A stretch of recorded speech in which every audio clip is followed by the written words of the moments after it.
Our life came from a creator. But regardless, our lives are our own. We own our lives. We own our bodies. Nobody's to tell us what to do with them. And under these circumstances, of course, the government has to be very, very small. If we ever come to the conclusion, which essentially we have in this century, that a right is something that people demand, if a person demands something or needs something and equate that to a right, then we have the confusion of what we have today. Runaway spending, runaway special interests, runaway lobbying, runaway deficits, and the whole mess is based on the fact that somewhere early in this century we have lost our definition of what individual rights are. And now persons that get together, collude together, become a majority. The majority can dictate and say, well, we want something, we need something, and we're entitled to it, and yet the only thing we're entitled to is our right to our life, our liberty, the pursuit of our happiness, and the right to keep what we earn. In this system of government, in economics, obviously, we would have free markets. Free markets would mean that everybody comes together voluntarily. The entrepreneur's obligation would be to serve the consumer. He couldn't sell goods. The consumer is obligated then to demand the best service at the best price. Now, the magnificent part about the libertarian society and the free market is that history is very clear that if government shows no favoritism to no special group, then you have the maximum benefits to the most number of people. The greatest prosperity has occurred in history with the freest of markets. That's why we see the failures of the socialist system. That's why we see this fascist socialist system that we have today failing, because we're serving the special interest. We're not serving liberty. We're not serving the interests of the individual, but we're serving the interests of the special interest groups. I became a libertarian and became enthusiastic about the marketplace mainly because I saw it as the most humanitarian approach to society. All we have to do is look at the suffering and the starvation of what's happened around the world, and it's always through dictatorship, fascism, communism, socialism, welfarism, runaway stages that we have here today. If you look at history carefully, you will find out that famines were stomped out by the introduction of capitalism. If there is any form of capitalism and relative freedom markets, you can get rid of poverty. But now we're starting to see poverty in our country again. And look at the countries around the world. They're in bad trouble. That's why the Soviets and the Chinese now are being forced over into accepting some type of a market approach because they can't even feed their own people. In a libertarian society, two main characteristics regarding taxes and money would be quite different from today's system. The one that I think is very important and very symbolic of where we are today compared to where we have been, that has to do with the income tax and the Federal Reserve. The income tax in a libertarian society would not exist. We would do away with the personal income tax. It would be a tremendous benefit economically, but just think of the civil liberties. If anybody's concerned about privacy, if anybody's concerned about Gestapo-like tactics of the Internal Revenue Service, how much longer can we stand what the IRS is doing to us? It's much worse than what the founders of this country put up with the British. First they tell us to follow involuntary servitude. We will keep the records. And then obediently, we turn the records over to the government, and then the government uses those records to incriminate us. Then they might tell us we're guilty until proven innocent, and there will be a fine, and there will be penalties, and there will be interest.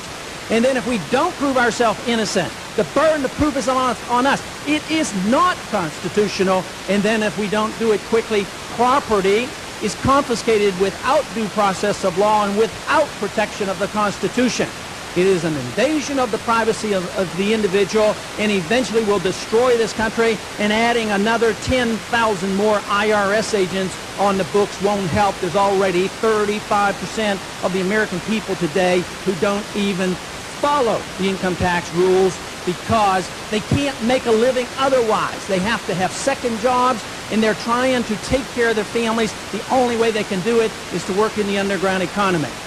I think what needs to be changed is the law needs to be changed so that we don't have a third of the people becoming disobedient to the law. Obviously, in the Federal Reserve System, we should have honest money. I can't think of anything more bizarre than to give the power to the politicians to print money. Every one of our transactions, whether we buy things or whether we put up our labor, it is measured in the term of the monetary unit. It's vital. If you can control the money, you can control the whole economy.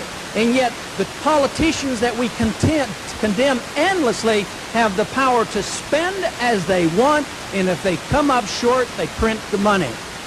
And then, if you really want to be concerned about poor people and helping people, you have to understand that money issue. Because when you print money, you dilute its value, you cause the inflation, you cause the interest rates to go up, you cause the business cycle. And who do you hurt the most? You hurt the poor people, the low middle income people. They're the ones who lose their jobs first. They're the ones who suffer from the high cost of living. So it is the inflation, it is the destruction of the monetary system that wipes out the middle class, and that's what we're witnessing now. Economically speaking, the young people, the people in this audience, have a great burden placed on them. Just think of the tragedy of a $2.6 trillion debt. And now we have Democrats being willing to criticize Republicans for being big spenders. It's gotten so far out of hand. The first $1 trillion national debt, the first $1 trillion of debt occurred after 204 years. The second trillion under the great fiscal conservative Ronald Reagan occurred in 4 years. It's out of control and it's beyond your shoulders. The same way with Social Security. You know, Paul Samuelson described it as a perfect Ponzi scheme. There would be perpetual growth in the economy and new people always going into the workforce. You know, your numbers are getting smaller and there could be a recession. At the rate it's going, Social Security tax has to be 34% by the year 2000 just to sustain it. Ronald Reagan and his crew doubled the Social Security tax, and there's not 1 red cent in the trust fund. So you have to wake up and realize that if you want to live in a free society, we have to live within our means, and we can't do it under today's circumstances.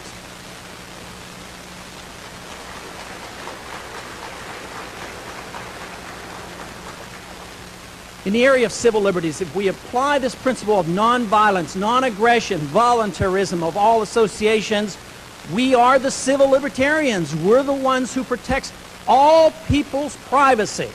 Whether it's sexual privacy or any type of habits, we protect their privacy. And can you distinguish the difference between the rules designed by Ronald Reagan and Jesse Jackson and Michael Dukakis when it comes to drugs? There's no respect for privacy by either side.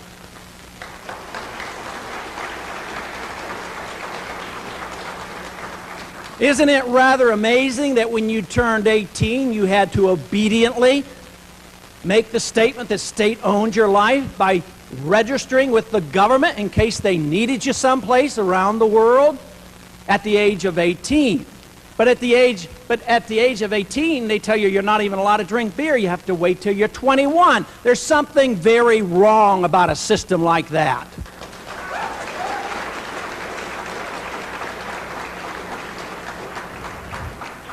We protect civil liberties, which means that what you read is your own business. What religion you follow is your own business. And what you take into your own body is your own business. We can't protect you from yourself. Does that mean we endorse all choices? Obviously not. Some people might read Marxism, and I don't endorse it, but capitalism can compete on a fair and open basis. Religion, we don't endorse atheism or cultism or any particular religion, but we endorse the idea that you have freedom of choice. So you ought to have absolute freedom of choice when it comes to consumption of your minds, your spirit, and your body. Think of the inconsistency of you being taxed to subsidize the growth of tobacco and the state governments sell alcohol. Those two drugs kill 450,000 people, and they become obsessed with the hard drugs. and will practically throw out the Constitution. This new drug bill, supported by Republicans and Democrats, is atrocious. It means that they can break into your homes and your businesses or whatever without a search warrant, and the evidence will be admissible in court. That's the kind of system that we're moving into. It's a totalitarian state with this noble intention of making you good people by telling you what you can do with your personal habits. Do you know that a lot of people say, well, that sounds like you're endorsing drugs? Absolutely not. I'm the parent of 5 children. I'm very concerned about it. I've seen the tragedies of drugs in my medical practice. But I know the drug laws don't work, and I don't endorse the use of drugs, but I do know that the drug laws didn't exist before 1914, and with all the laws and all the money, they can't even keep drugs out of the prisons. And I think that's something to remember.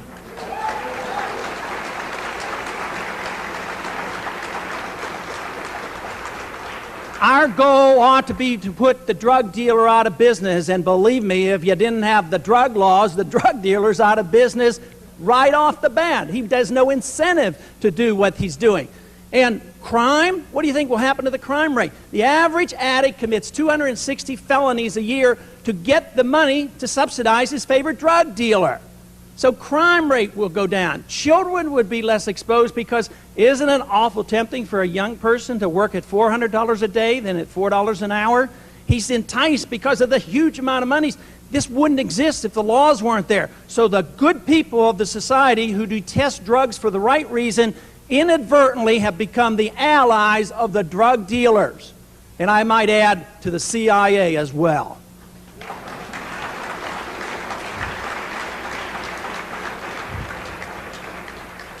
In foreign policy, non-intervention means we mind our own business.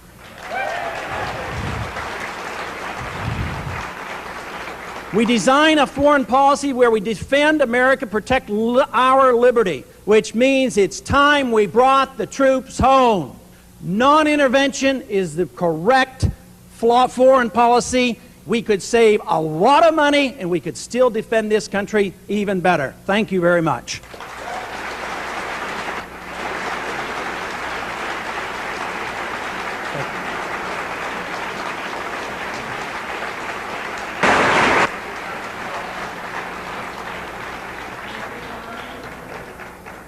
Good evening, everyone. I am very honored and privileged to be here, and I'm not surprised that students have put together this debate.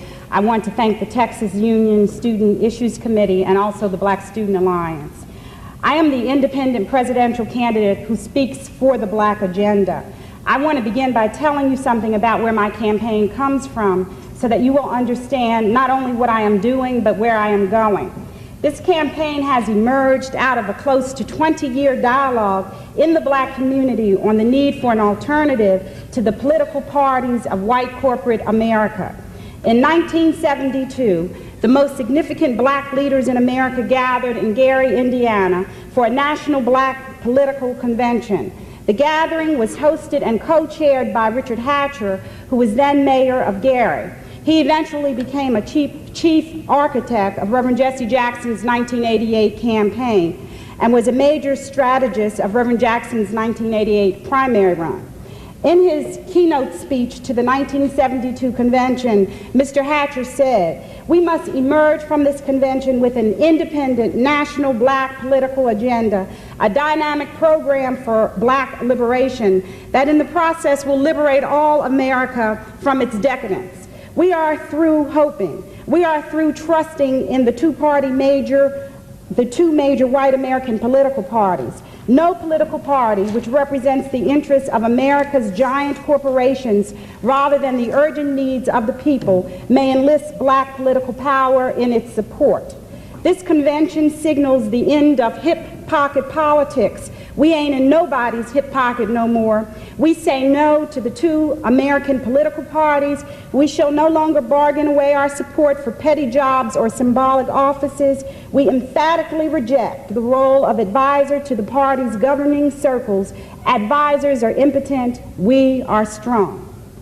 There was a strong consensus at the convention for taking the Black electorate independent, but it was decided instead to give the Democratic Party one more chance. A major thrust was made in the direction of getting more blacks elected to public office. The idea was to build a base of power within the Democratic Party from which to exercise influence on behalf of the African American community. This is the route that Reverend Jesse Jackson, who was present at that convention, would take. But despite the fact that the number of black elected officials made a quantum jump over the next 2 decades, and despite the fact that Reverend Jackson's brilliant presidential campaigns inspired new hope in many millions of people, not only African Americans, but Native Americans, Latinos, progressive whites, the situation of the black community and other communities of color in this country has steadily deteriorated. A U.S. Census report released in August showed that black and Hispanic people, for instance, are getting poorer and poorer. Neither the Democrats nor the Republicans responded to the black agenda or to the agendas of other oppressed people. And so throughout the 70s, the dreams and desire for independent politics stayed quietly alive. Meanwhile, Barry Commoner and John Anderson, both white men, ran for president as independents in 1980 and made respectable showings among disaffected middle-class white voters, disenchanted with both of the major parties and concerned with such issues as the environment and nuclear disarmament. Their campaigns, however, completely ignored the black community, therefore the black agenda. They did not address themselves to the African American electorate. They had no appeal for our impact on the black community. They did not see the relationship between the people who poison our environment with toxic waste and those who poison our environment by spreading racism, and the need to fight in this country against both. And when the election was over, both Commoner and Anderson faded back into the political woodwork. They became footnotes to history. As an African American leader, my mission, and I am proud to say my accomplishment, has been to bring the black community and independent politics together. My independent presidential campaign is a means for realizing the long-deferred dream of a black-led and multiracial independent party that was first articulated in Gary, Indiana, 16 years ago. I began my campaign 18 months ago with the slogan, "Two roads are better than one." It meant supporting Reverend Jesse Jackson in his Democratic primary run. At the same time, I was preparing my independent presidential candidacy so that in the very likely event Reverend Jackson was denied the nomination, there would still be a progressive black presidential candidate on the ballot in every state who stood for the inclusive social vision of the rainbow.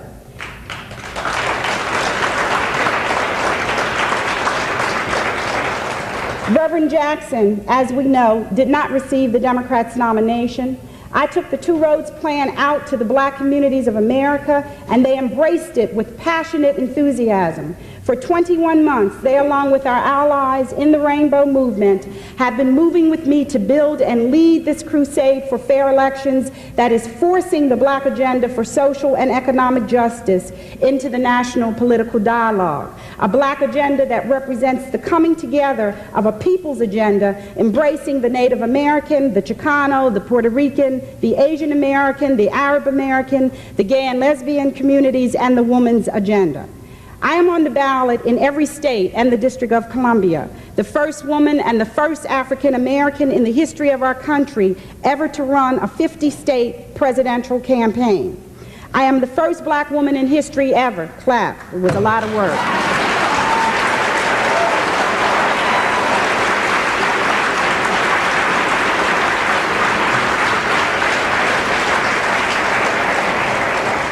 I am the first black woman in history ever to qualify for federal primary matching funds. My message to the black community is that in 1988, the way to advance the black agenda is by using our votes to defeat the Democratic Party and, as we say in the streets, to dump the Duke.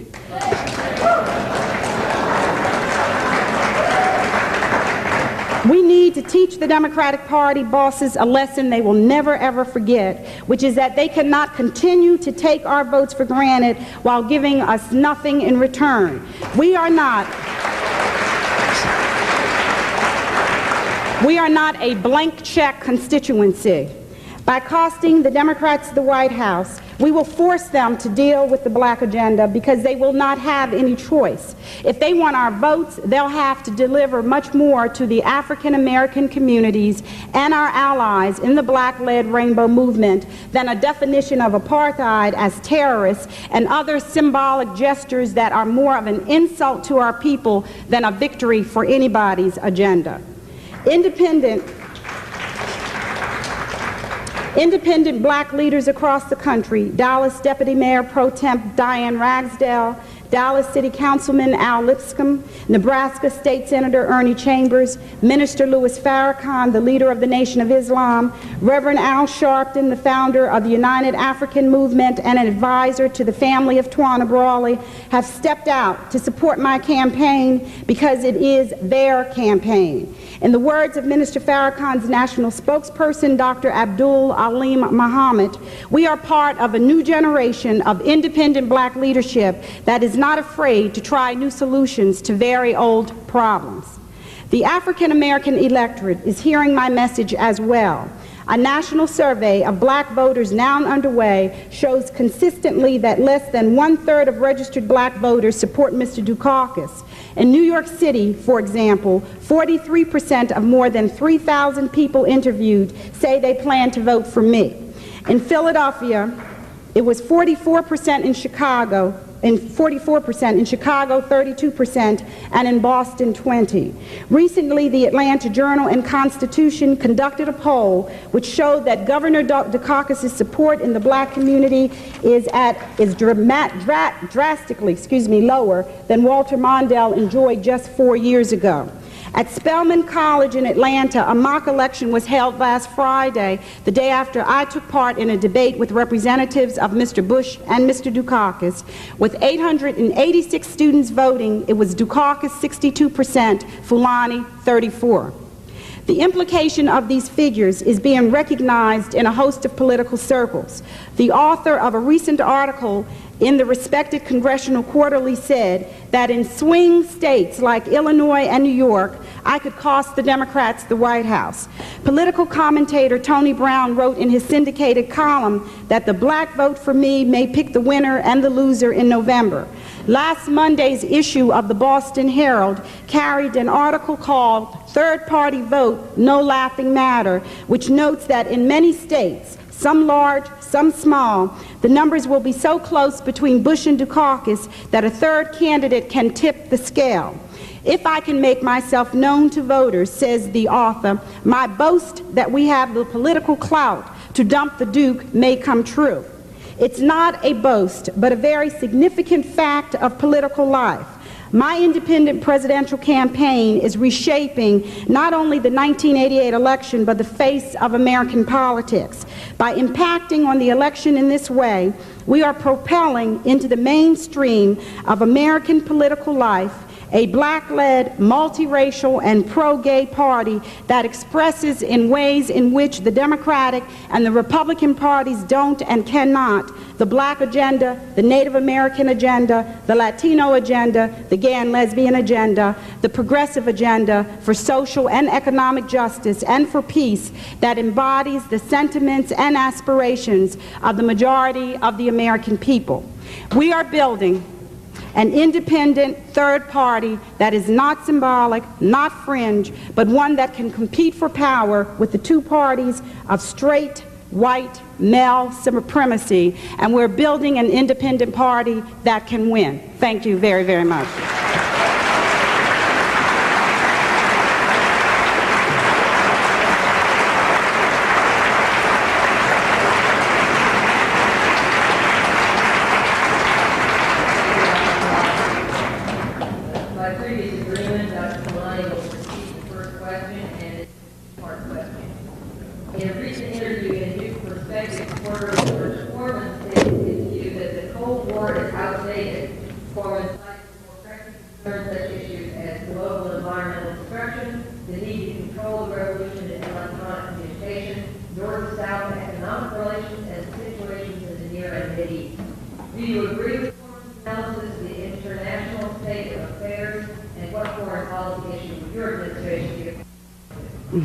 Well, I think the issue relative to the Cold War, in terms of how important or critical it is that what's important about the Cold War is to eliminate it, because it does nothing but harm to poor and working people and middle-income people in this country.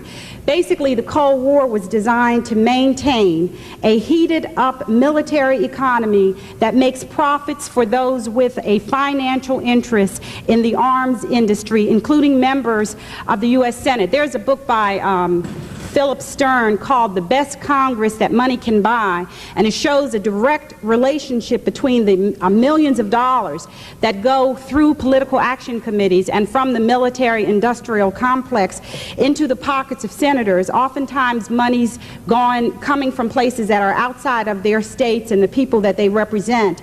And these people are making the decisions about our foreign policy generally in opposition to where we need to go. I think basically the decisions relative to foreign policy or the creation of a Cold War have absolutely nothing to do with protecting the people of this country from the Soviet Union. And I think we need to be very clear about that. We in this country have to force the building of an independent, progressive third party that makes it possible to develop an economy, an economic situation in this country that is not based on the military, that's not based on the militarism, that's not based on intervening and sticking our noses in the businesses of other people where we have absolutely no right to be, where we are exploiting and furthering the kinds of frictions that unnecessarily exist between people in this country and people internationally. What we've seen in Japan, for example, is the development of an economy based on high technology rather than on building ILMX missiles and bombers and so on and so forth. The only way we're going to change that, because again, when we're talking about the development of the military and issues of foreign policy, is if we, the people, the majority of people in this country, are brought in, allowed to participate and determine foreign policy as well as domestic from the vantage point of what benefits us, not General Motors, not the international paper companies, not the major corporations, both national and international, that are robbing people blind. So that's what we need to come together and develop.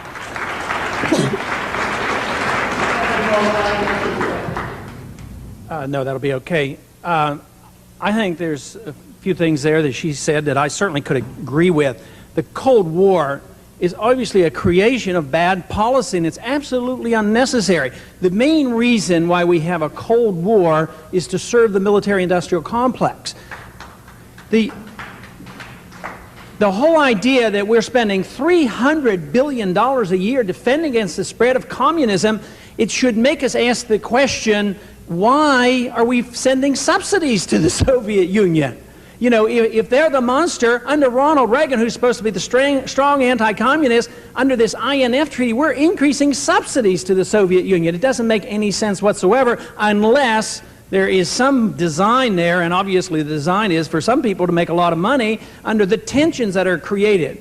As far as foreign aid goes, we want to stop all the foreign aid. We want to get the debate away from this right versus left, liberal versus conservative, because some on the left would just as soon send the money to the socialist or the communist countries. What we want to do is make sure you get to keep your money, bring our troops home, and there won't be a Cold War, and we'll take a lot of subsidies away from the military-industrial complex.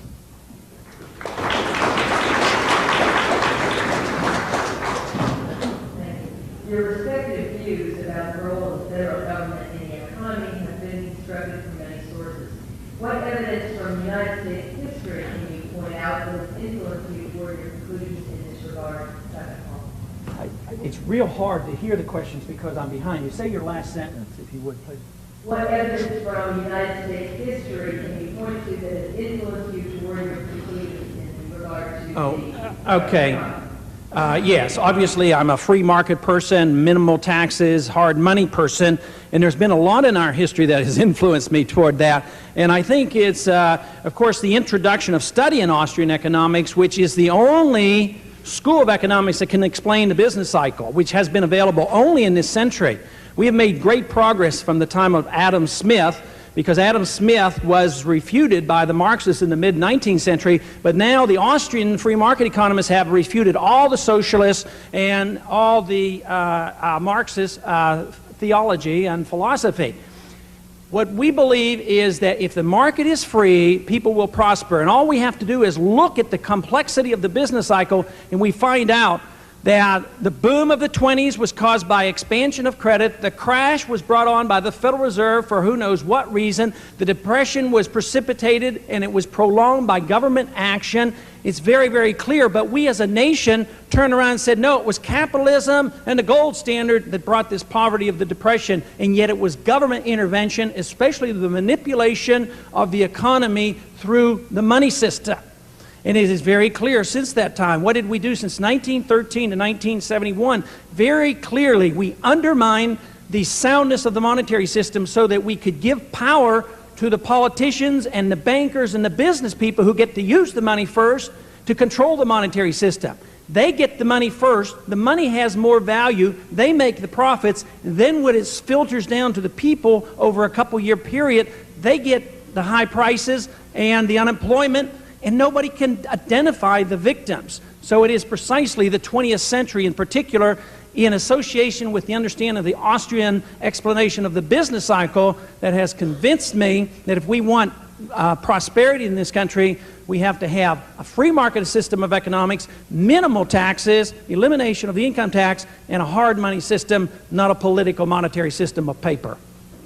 I want to underscore my belief in democracy. I think that in the United States of America, there is a tremendous gap between what the majority of American people want and what we get as public policy and legislation, because the politicians in this country are not held accountable other than to big business, major corporate interests, in opposition to regular folks.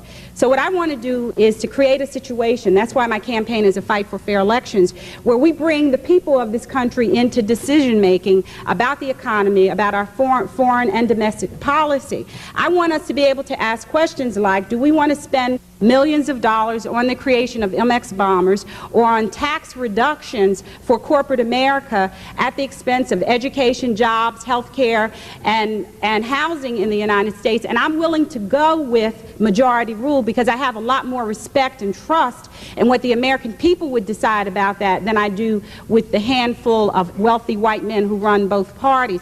I also want to I want to comment on this notion of free market, because I've seen what the free market has done to the people of this country. In particular, I come from a people who's been crippled by a free market. I think if we're going to talk about freedom, we can't leave out another important and critical element, and that's the element of fairness. Because what the free market in the United States of America has meant up to this point is the freedom to exploit and expropriate the land of the Native American people, to exploit labor and expropriate labor from the African American people, to put women on pensions, elderly people on pensions that reduces them to eating dog food. And I meet the people in the streets who are telling me about that reality because we have so much freedom in America, and that makes it impossible for women who work harder and have worked and toiled year after year, century after century, to even get fairness in terms of equal income and parity and what we are worth, which is much more than most of what men are being paid in the United States of America.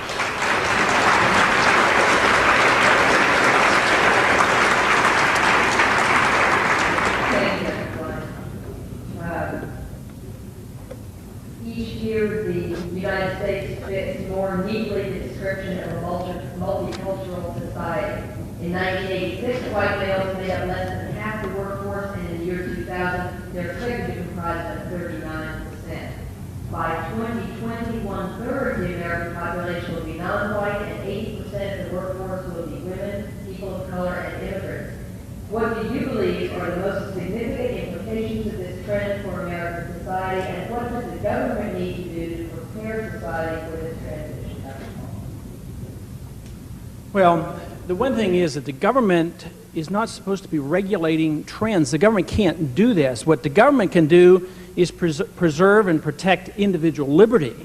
And then what do people want to do, make these decisions? This idea that government has something to do with designing trends and molding people and molding the economy presumes a role that libertarians find troubling because governments aren't there for that purpose. I mean, we can analyze a trend and look at it, but people make decisions because people are in charge of their own lives. This whole idea that a free market is something that can be detrimental to people, freedom can't be detrimental, but it is also fair to say that the system that we have today has been very unfair, and I agree with that, because we don't have a free market. So if you really... This is one of the most common errors of those who would like to bring about changes, is they label it free market and capitalism and Ronald Reagan's capitalism, you know, that kind of thing. But this is not what we've had. We haven't really seen much of a free market in this century. It's been designed in order to help certain interest groups. So what the trends are will be determined by the people. This whole idea that we think in terms of class and color, libertarians are colorblind. We don't think of people who belong to a group. There are no such thing as group rights. There's only individual rights. So we want to treat people individually. Everybody's an equal individual, so anytime, if anybody has a right taken from them because they belong to a group, that is evil. But you cannot restore liberty by collectivizing rights and saying we demand certain benefits, because you can only achieve freedom and democracy, true democracy, by protecting liberty, and looking at statistics is not the role of government. The role of government is to guarantee that we're all treated equally.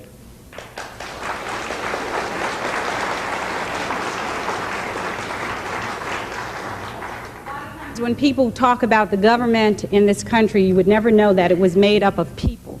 You would think that it was something like Martians who we go to and, you know, request honors from. The government in this country owes, and I underscore owes, everything that we decide as the people of this country, who gives it the fuel to carry on, that it owes to us. That's our position. There is no debate about should the government do this or should it do something else. It should do what the people of this country dictates that it should do.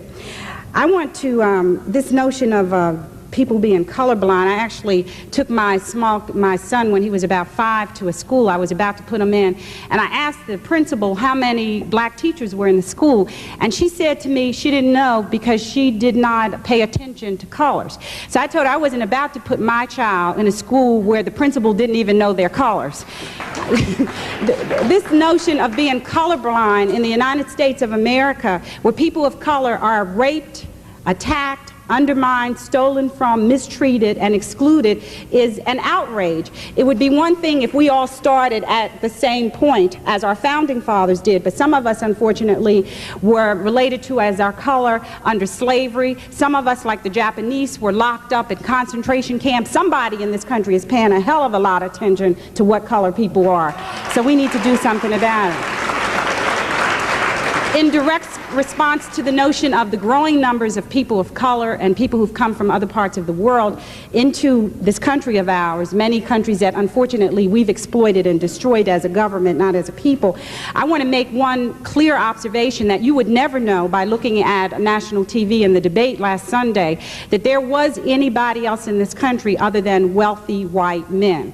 The whole reason why I'm running for President of the United States as an independent, as a black American, as someone who is fostering and pushing the black agenda, is because of my concern for freedom and the inclusion of all people. You see, what it's meant for my people to fight for social and economic justice has been to knock down the doors and the obstacles and barriers that all kinds of disenfranchised folks have walked through. Again, I'm all for freedom, I'm all for fairness, but we're going to have to do an awful lot in the United States of America to undo some of the exclusion, some of the attacks, some of the racism, some of the classism, some of the crippling responses and reactions to an economy and a country that has basically been run by the wealthy, for the wealthy, and against the majority of American people. I want to empower all of those folks who have been disenfranchised. I'm tired of being dictated to and having my community, my family, my country determined by people who don't mean us any good, who sit down at a table and decide about the national health care issues in this country based on what's going to be best for the American Medical Association and drug companies. We need to build a progressive independent party that's inclusive.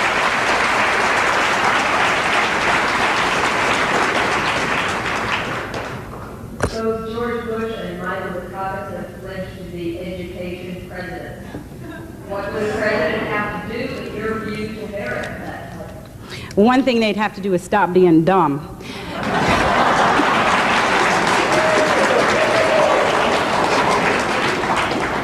One of the things that's so clear about these folks, they always pledge, to be everything until basically they get in office and sell all of us down the drain. Basically what it means to be an education president is to make a decision to spend the monies in this country on the education of the people in this country. I think Willa was absolutely right when she pointed to the fact that if the basic needs of people in a country are not met, you can't really be talking about the progression of human beings. You may be talking about progress relative to a handful, but you can't be talking about the children in Harlem and in El Barrio and in the variety of situations, poor whites throughout this country who have not had equal opportunity. I strongly support, as an independent candidate, free schooling from the moment people enter school until they've achieved whatever they need to achieve in life to make a decent living. But I think bigger than my choice and my position, I think if we take this issue out to the American people and put it out there fairly, we would get millions of votes from folks who are faced now with 18-year-olds who they cannot send to college, who the only hope for them is perhaps working in Burger King for 6 months and then getting fired because that corporation does not want to give them benefits. I think people would stand up all over this country and support spending money on education as opposed to corporations and the multitude of things that monies get spent on that we don't know anything about, like yachts for the Rockefellers. I don't think any of us voted or supported that position. So education is key, and we need to do whatever we can do to make it a right in the wealthiest country in the world rather than a privilege. That's what my campaign stands for.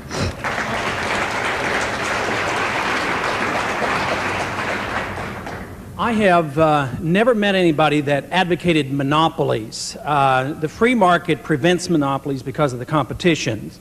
And the only type of monopolies you have are government monopolies. And most people in this country, and those who object most strenuously to monopolies, are the first to endorse the school monopoly, the total control of education from federal government on down. And this is not the way it should be in a free society.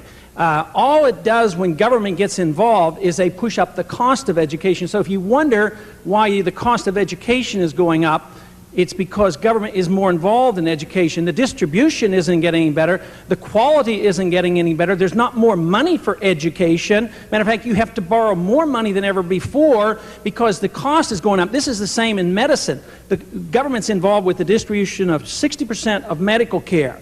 The quality has gone down and the cost has skyrocketed, and we still have 38 million people without health care. So government is lousy at delivering services and goods, and they shouldn't be in the business.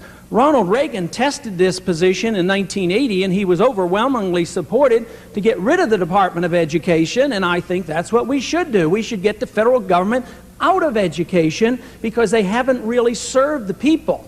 Now, certainly some people say, oh no, I just got a grant or I just got a loan, the government does serve me. But that's making an assumption that that loan wouldn't be available or that grant wouldn't be available if the government didn't give it to you. It has to come from somebody. Government creates nothing. They always have to take it. There was an earlier question tonight, I thought it hit the nail right on the head. What about the 75% of the people who don't get to go to college? If they have to contribute, that's coercion, that's an act of violence because the people who receive have to get some help. We would never go into somebody's house and demand an education from somebody. The whole thing about education is we could solve our problems, get the federal government out of it, especially make it as local and as private as possible. But one way where we could assist you to overcome and others to overcome the high cost of education is to break up the monopoly. And that can be done with without the bureaucracy and without the taxing authorities, and that is to allow you to get a rebate on your taxes and to use a tax voucher, whether it's in grade school, high school, or college levels. There's ways to assist the people, but the problem will not be solved until we realize that inflation causes the cost to go up, government intervention lowers the quality and further pushes the price up. So if we want good quality education, we'd get the government out of the monopoly business of running education. And a final question. I'm sure that each of you have found many points in your opponent's position with which you disagree. With what one aspect of your opponent's ideology would you most like to take issue? Well, I think that the most important issue that I sense, it comes from Dr. Filani, is that there are problems. And I think we agree so often on the problems. I mean, I'm concerned about the medical care and the education and the poverty and the homeless and the military-industrial complex and the foreign policy. It seems like, you know, I think it's interesting to note that we have our same deep concerns. But all I hear is that there, under her correction, there would be more taxes, more government, more spending, more debt, more inflation, more business cycle, and the cycle would never be broken up. So in spite of the agreement with us sensing that there needs to be some deep changes in our system, I, as a libertarian, can sense that her proposal sounds to me like there has to be a lot more government. That's not a lot more liberty. We want more liberty, and we believe liberty and freedom for the individual, and exclude all the benefits from all the special interests, especially the corporations and the bankers and the foreigners, that we would have a much better system. So we are arguing for a lot less government.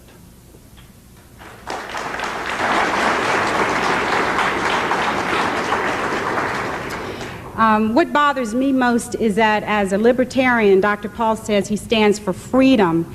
However, the implication is that everyone starts out the same. But that, of course, is not true in the United States of America. The libertarian philosophy of individual freedom might be appealing if everyone were really free. So it turns out that the libertarians, in spite of all of this highfalutin language about freedom and liberty, end up favoring those who are already well off, white, wealthy Americans.